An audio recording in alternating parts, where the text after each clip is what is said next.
She's Lily. She is known the world over as Lily Munster, television's favorite vampire mom. How would you like to have to clean 9 rooms in a dungeon every day? She could play comedy magnificently. You know, they just don't make men like you anymore. But hidden beneath the ghoulish makeup was one of the world's most exotic and voluptuous beauties. Thanks for taking an interest. She not only had a face, she had a whole lot of everything else that went with it. Throughout the 1940s and 50s, she mesmerized movie audiences in a series of sword and sandal pictures before starring opposite some of Hollywood's biggest heartthrobs. Off-screen, she had her pick of the most exciting and powerful men of her day. There are very few women that wouldn't have taken advantage of that, and she did. She had a zest for life. I don't know what else I could possibly do for you, Helen. I would describe her as a woman that knows what she wants and gets it. But while her life was a roller coaster ride of extreme highs and lows, Yvonne De Carlo had an enduring will to survive. My mother can be very emotional, and then there's other times where she can really be like a brassy warrior. So, in full payment.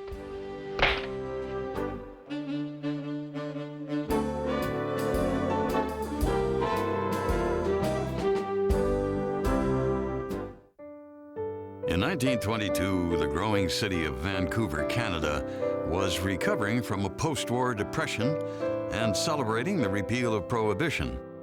It was here on September 1st that 19-year-old Marie De Carlo Middleton gave birth to a daughter named Margaret Yvonne. It was a hard birth. Marie was screaming, and she said, "I want a girl, and I want her to be a dancer."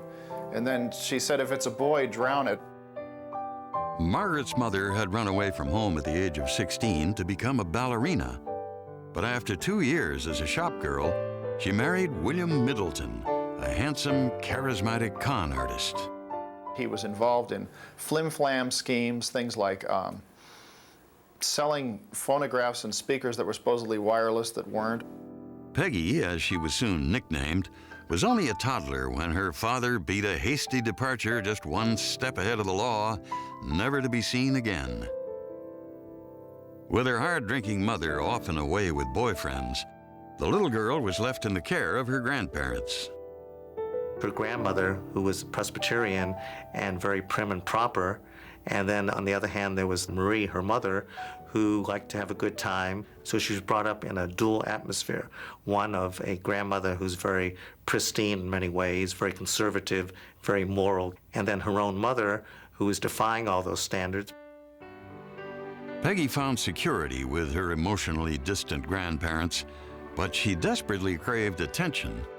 The pretty child had inherited her mother's lively personality, and when she entered grade school, she found that her powerful singing voice brought her the recognition she longed for.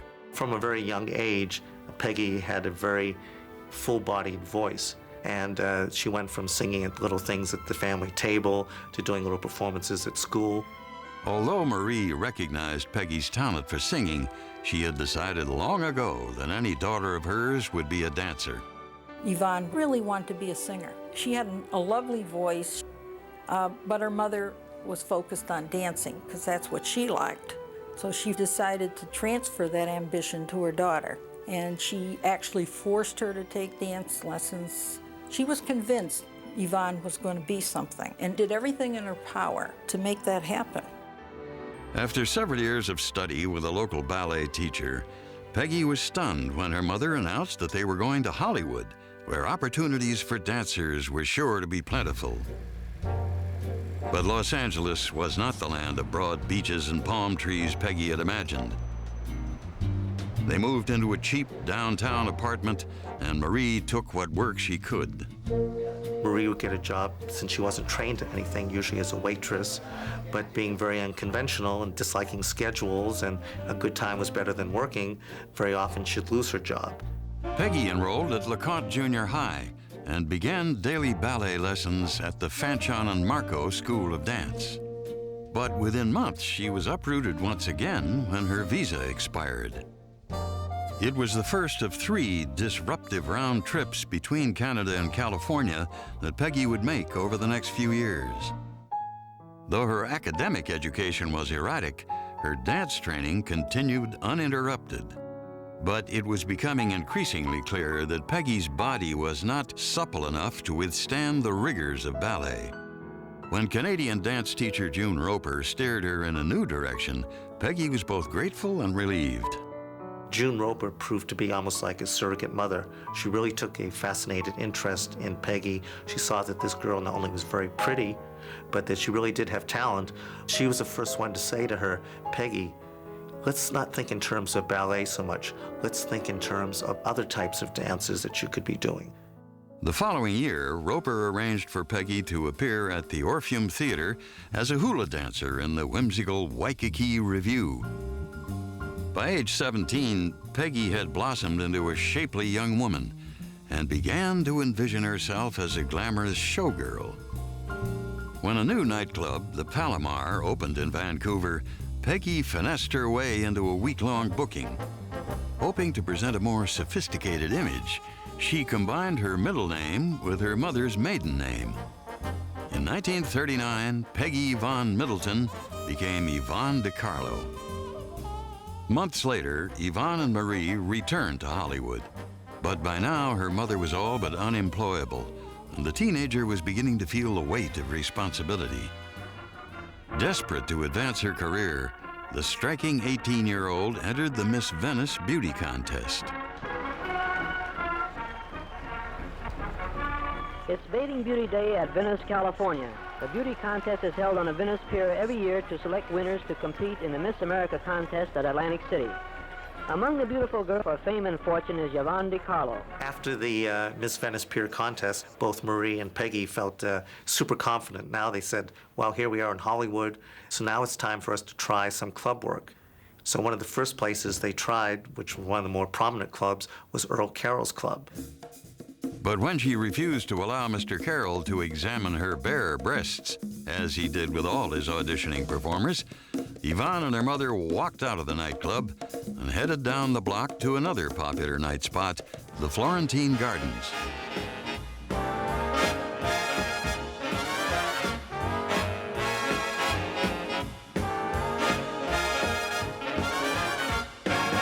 The naive teenager believed she was on the road to success when the club's owner, Nils Grandland, hired her as a dancer in what was really a thinly disguised girly revue. She comes out in the 7 veils and little by little discards them till she's down to a couple of pasties and a G-string. A guy in a gorilla suit comes out, picks her up, throws her over his shoulder, and takes her off the stage.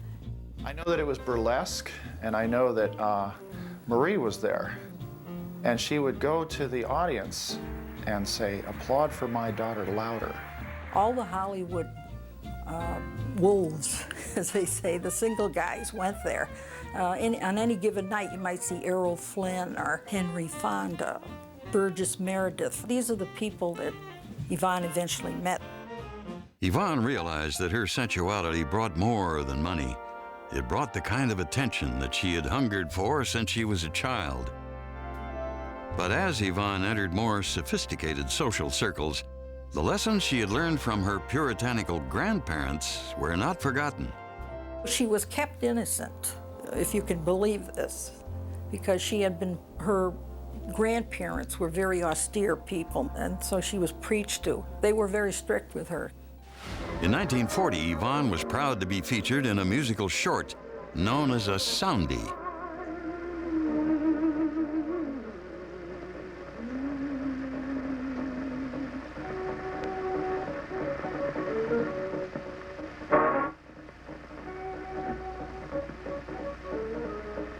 The young dancer liked what she saw on the screen.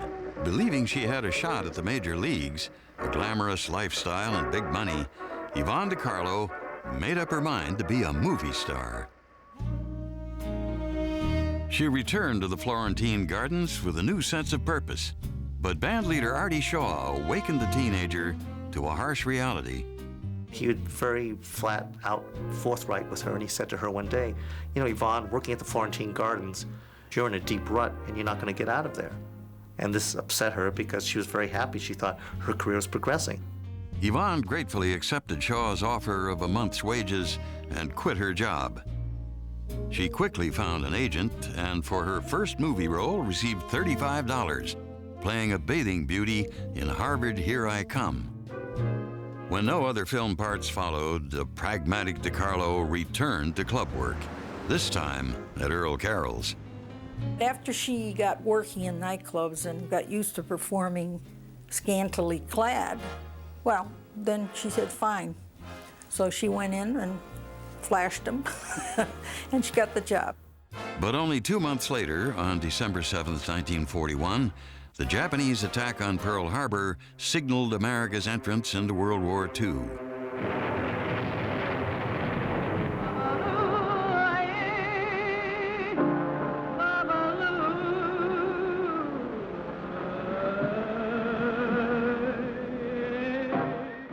Yvonne joined Hollywood's biggest stars, performing in morale-boosting USO shows.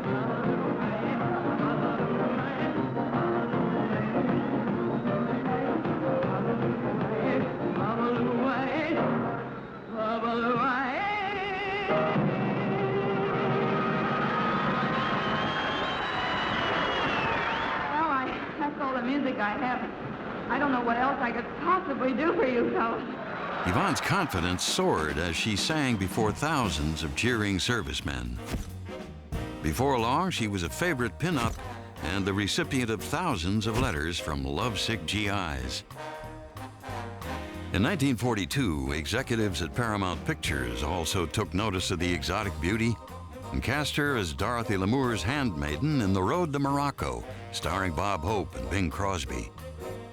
That August, Yvonne De Carlo joined Paramount's roster of contract players, and the studio kept the ingenue busy with bit parts in a series of notable films. As Yvonne gained more independence, her relationship with her mother grew strained, and she moved into a small apartment. Now on her own for the first time, and free from the pressure of supporting Marie, Yvonne realized that all work and no play makes for a dull girl. They called her Icebox De Carlo and all these names because she was a virgin. But she decided, you know, enough is enough. Let's get on with it. So she had had a few affairs. In 1944, Paramount decided to cut down their number of exotic actresses, and the 21-year-old starlet was unceremoniously dumped.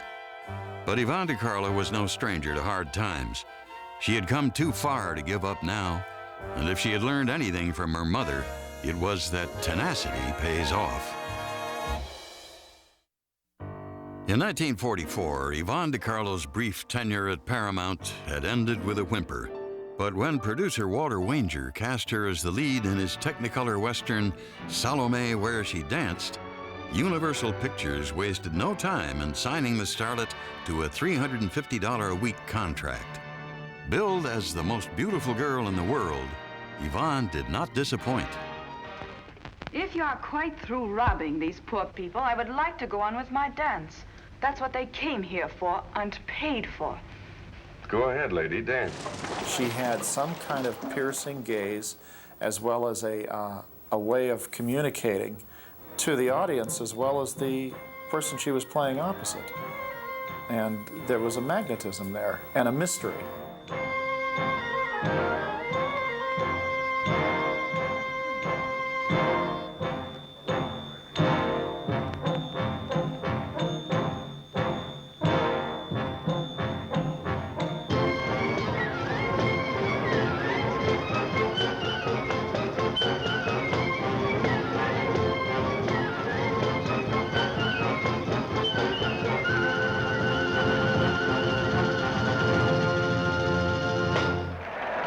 Salome Where She Danced was one of the year's biggest hits, and Yvonne became one of Universal's hottest properties.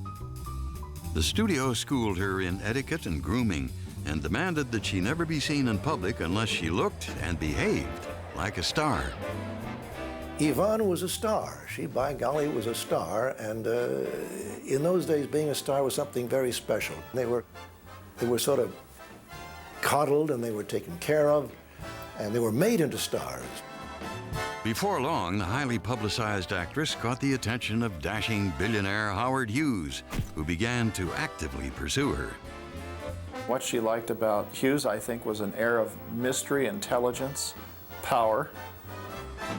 She made a mistake of falling in love with him, despite what her friends told her. This guy, I mean, that's all he does is collect women. He's not interested in marriage. And finally, one day, she got the gumption to ask him, "Are we going to get married, Howard?"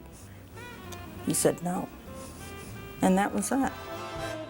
Unfazed, Yvonne spent a little time pondering her losses and set her sights on actor Robert Stack. She had an ideal man in her mind. Tall, blonde, blue-eyed, handsome, and he fitted the mold more than anybody she had met to that point. Naturally, my eye caught hers. I thought to myself, wowee, she not only had a face, she had a whole lot of everything else that went with it. Before long, the two were an item, enjoying the dazzling Hollywood nightlife, as well as days spent outdoors, swimming, riding, and shooting. She was a combination of things. She could dress to the nines and look like a Grace Kelly, or she could slop around in old blue jeans and look like Auntie May, you know. As a matter of fact, I gave Yvonne a gun. It was a little Winchester pump, a little .22, and she was a good little shot. In 1947, Yvonne set the screen on fire with her seductive dancing in Song of Scheherazade. My, that's fast. It sounds like a bee or something buzzing around a bumblebee. Free, happy, not a care in the world. God had given her a whole lot of really good things, and it didn't take a genius with a camera to make her look like what she looked like. And also, she had a terrific figure, and you stick her in those desert pictures where she's wandering around and all the guys are drooling. But despite the compatibility she shared with Robert Stack, Yvonne was not content to be a one-man woman. By now, she was a glamorous sex symbol whose face was recognized the world over. And in 1948, De Carlo became a member of the international set when she began dating His Royal Highness Prince Abdoreza Pahlavi of Iran. I would say she was a very emancipated woman, much more so than most of the other Hollywood actresses, because she dated quite a bit. If somebody is rich and famous at a party, the two of them would naturally gravitate because she was very pretty, so she could pick who she wanted. The on-again, off-again affair with Pahlavi, which spanned 5 years, was a confection of lavish spending, glamorous parties, and wild adventure. During this period, Yvonne made time to star in a series of popular films which required little of her acting ability. But in 1949, Yvonne found a role she could sink her teeth into when she was cast as Anna, a two-timing schemer, opposite Burt Lancaster in Crisscross. How did it happen? How did I get all mixed up? I didn't know, Anna. I didn't know. I'm scared. They're killers, killers. I can't even sleep. Look the way he treats me. This was the very first film that she was given a chance to do a dramatic part. And this was a departure from her normal kind of a picture. First of all, she looked entirely different. They lightened her hair. They gave her kind of a rough edge. You loved me. Love, love. You have to watch out for yourself. That's the way it is, I'm sorry. What do you want me to do, throw away all this money? Just don't know what kind of a world it is. Well, I'll know better next time. I'm sorry I can't be like you. I'm not like you. I wasn't born that way. Yes, you're right. I am different. I never wanted the money. I just wanted you. I'm sorry, I can't help it. I'm sorry. Crisscross was a success, and Yvonne received her first solid reviews as an actress. In her next project, The Gal Who Took the West, she not only walked away with the picture, but a new fiancé, handsome stuntman and actor Jock Mahoney. But this time, something was different. Yvonne could envision a future and a family with Mahoney. In 1949, the couple became engaged, and Yvonne was elated to discover that she was pregnant. But in her first trimester, she suffered a miscarriage and fell into a deep depression. Her relationship with Mahoney deteriorated, and when she caught Jock cheating on her with actress Margaret Field, Yvonne called off the engagement. The 27-year-old decided it was time to reevaluate her life and her career. After the success of Crisscross, she had expected better roles, but the studio was offering more of the standard fare. I think she was limited simply because that's the way the studio business worked. She could go in there and say, look, I want those Helen Hayes parts. And they say, honey, the money comes from what you're doing. Take your clothes off and show us, you know. So that's the way the studio business was then. In 1950, when Universal executives balked at Yvonne's demands for more challenging parts, she refused to renew her contract. Though her first films as a free agent were disappointments, in 1953 her luck changed when she was cast as Alec Guinness's Moroccan wife in the comedy The Captain's Paradise. She was playing opposite Alec Guinness, who was in no small measure a very good actor. He had reservations, though, about having a Hollywood glamour girl as a co-star. But interestingly, after they played the first couple of scenes, he actually hugged her and he said, oh, I'm so glad to find out that you're talented. I want to stay home nighttime sometimes, give you slippers. But you silly man, all you want to do is go drinking, dancing, swimming, making love. You make yourself absolutely ridiculous. Did you say I made myself ridiculous? Yes. He really enjoyed working with her. I mean, they had a couple of dance scenes. She had to teach him how to mambo, and he really came to respect her.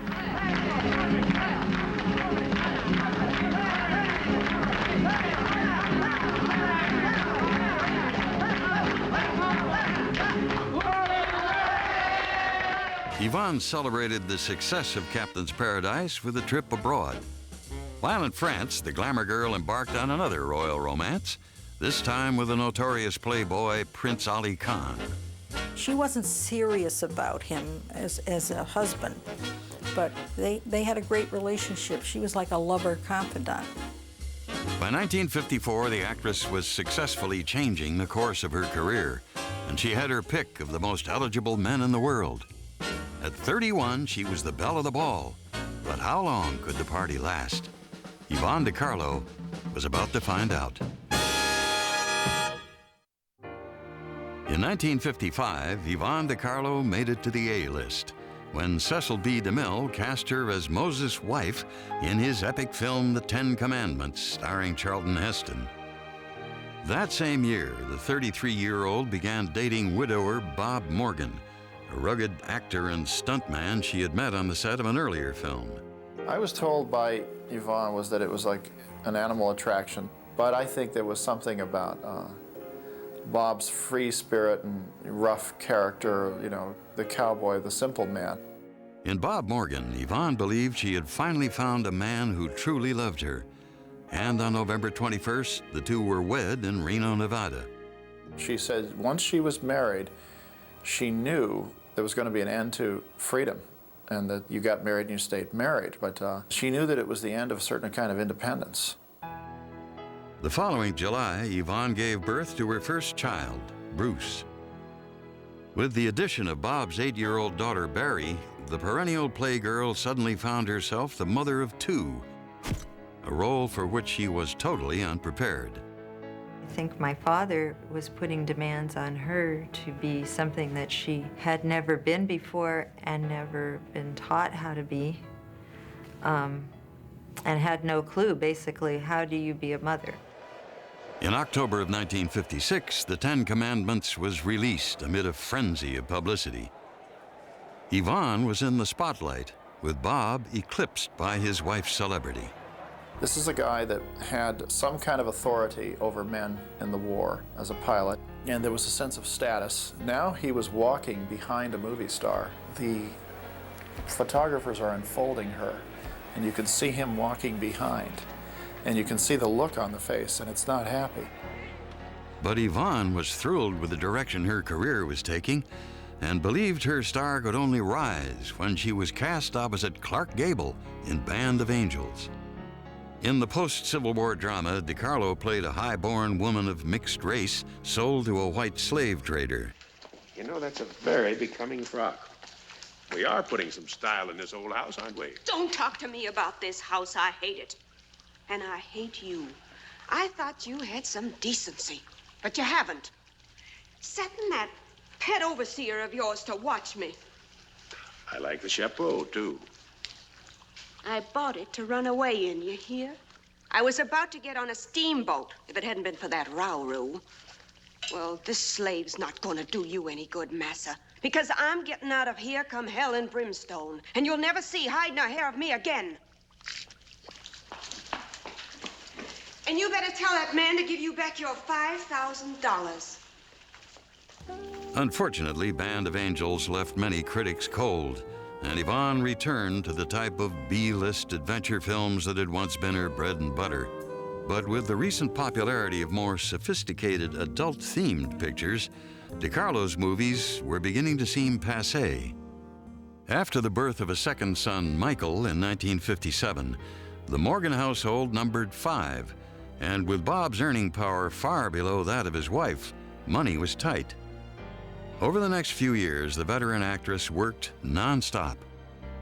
She appeared in nightclubs, released an album of popular songs, and guest starred in such television shows as Playhouse 90 and Adventures in Paradise. I guess I owe you something. So, in full payment. As I said, tough and funny. Hugo. Yes? If I didn't hate you, Yes? I'd love you. With her hectic schedule, Yvonne depended on her mother to help with the children. But still, she found it difficult to balance her career with the demands of motherhood.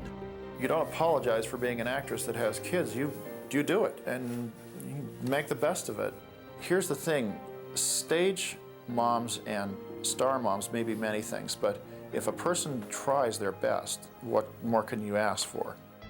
Yvonne was also struggling to maintain her relationship with Bob, which was beginning to show signs of strain. You know, he played golf a lot. I'm sure she wanted time with him. I think they both tried to control each other, and it just wasn't happening. It wasn't what you call a calm and serene household. He was a heavy drinker. He belonged to the John Wayne macho school, where you work hard all day, you go to the bar after work, and have some belts with the boys, and then you go home to the wife and kids. You know, years ago, alcoholism wasn't a disease to these people, and they fought a lot. In 1961, after 5 years of marriage, Yvonne was contemplating divorce. But all of that changed in one chilling moment when she received a phone call from Phoenix. Bob had been run over by a train while performing a stunt on the MGM film How the West Was Won. Terrified, Yvonne rushed to be by her husband's side. She was very upset, and she was very distraught, and she was crying, and she said, "Your father's in a very, very bad way," and I think she was really scared he was going to die. 3 flat cars run over him. In the hospital, he was patched up, died clinically 3 times, and they revived him. Facial crushing injuries, lost his left leg, back, coccyx vertebrae crushed. Yvonne helped Bob through months of additional surgery and the emotional adjustment to his artificial leg. She had some sense of loyalty to what she committed to, and I very much respect her for that. And she stayed out of work for a while to take care of him personally. But MGM assumed no responsibility for the accident. Feeling they had no other recourse, the Morgans filed a $1.4 million lawsuit against the movie studio, claiming Bob was permanently disabled through the negligence of the film's assistant director. It is one of the most tragic stories in the whole world, this magnificent athlete being crippled by an idiot. The studio would not allow anyone to back him up in the lawsuit. From what I heard, said anybody who backs him up and testifies for him will be fired. The couple was emotionally and financially devastated when all attempts to sue MGM came to a dead end, and Yvonne was forced to mortgage their house. Recognizing her plight, in 1963, friend John Wayne offered the 41-year-old actress a role in his film McClintock, in which she played the Duke's lusty housekeeper.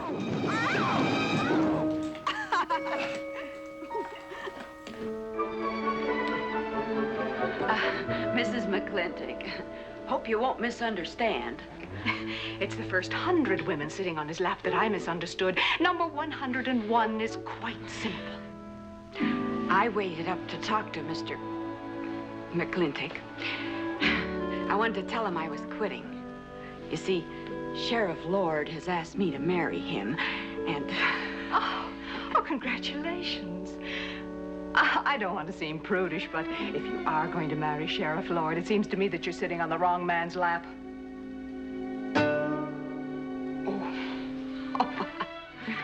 For Yvonne, Wayne's gesture of friendship offered only a momentary relief from her mounting medical and legal debts. The actress was at an all-time low, and there seemed to be no light on the horizon. But Yvonne De Carlo's career was about to receive some supernatural assistance in the form of a beautiful vampire named Lily Munster.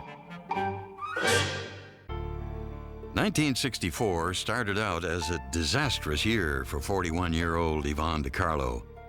Her film career had come to a halt, and after nearly 30 years of work, she was deeply in debt. But when her old studio, Universal, called with an offer to star in a TV series about a family of monsters living in the suburbs, Yvonne had mixed feelings. At first, she was embarrassed by the thought of doing it, but her agents and her bank book told her, go audition for this, you need the part, you need the money, it might lead to something. The Munsters debuted on September 24th, 1964, with Yvonne playing Lily Munster, a century-old vampire and matriarch of a ghoulish household. Also starring in the series were Fred Gwynne as Lily's Frankenstein-style husband, Al Lewis as Grandpa, her vampire father, Beverly Owen as the blonde, blue-eyed family misfit, and Butch Patrick as her werewolf son. Oh, you be a good boy. See? Mommy sewed the ear back on your woof-woof. Fred and I heard that they had hired Yvonne De Carlo. Being from New York, we barged in. What do you mean? She can't, blah, blah, blah. And we were wrong. We were wrong, Fred and I, because she was marvelous in the show. The series was a monster hit, and when Pat Priest stepped into the role of Marilyn, the show's popularity only continued to grow. Yvonne brought a unique quality to the character of Lily, making her the perfect TV mom. I think of Yvonne as being kind of a vampire version of Donna Reed. Eddie, you should spend Saturday afternoons at home doing something more wholesome, like digging up bones in the backyard with Spot. All of her gestures, you know, with her hands, all the wonderful little unique things that she brought to that part. Those things were natural to Yvonne. They're not to anyone else. Tut-tut, Mr. Brastoff. The star loved indulging in the broad comedy and lively banter that made the relationship between Herman and Lily Munster sparkle. Herman, what are you doing here? Oh, Lily. Well, you see, If that's my husband, get rid of him. Lily, you may not believe this, but I'm Secret Agent 702. Herman, you may not believe this, but I'm Sonny Liston. Come on, Marilyn. To transform herself into the ashen-faced vampire, Yvonne shed her glamorous image and endured 3 hours in the makeup chair every morning before putting in a 12-hour workday. You know, that was pretty hard to shine through all that makeup that she wore. Not only did she have to have her face and her neck and out toward her shoulders made up, but her arms had to be made up because they were bare. You know, you'd get headaches just from the weight of all that hair. It was not easy. But it was worth it for Yvonne, who was enjoying the attention of a whole new generation of fans. This you've got to see. The Munsters at Marineland. Munster mania was everywhere.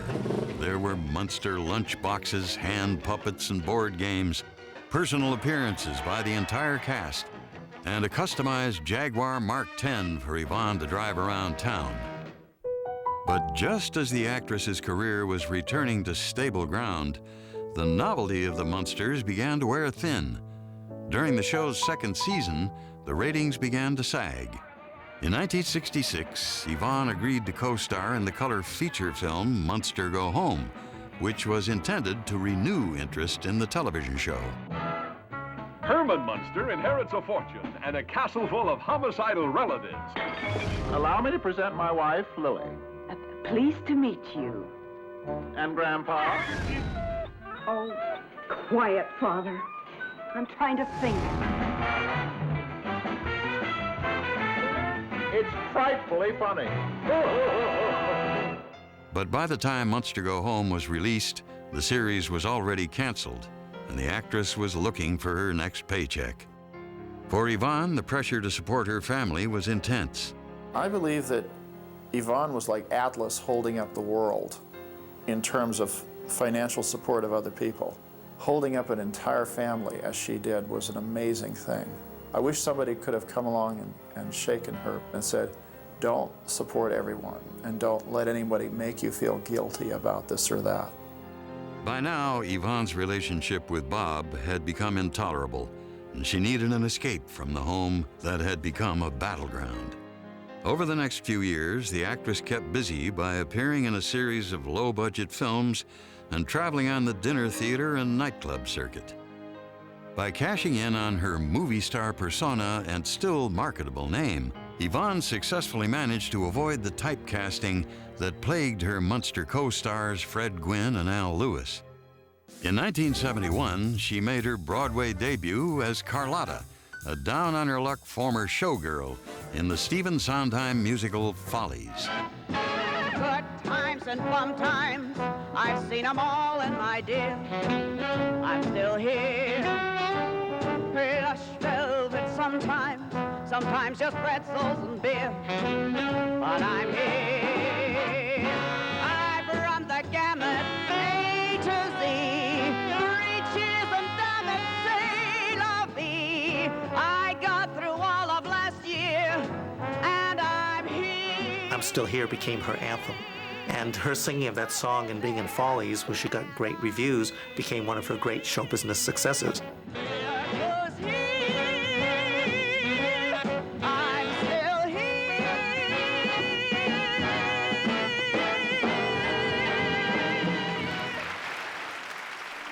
Follies ran for a staggering 522 performances.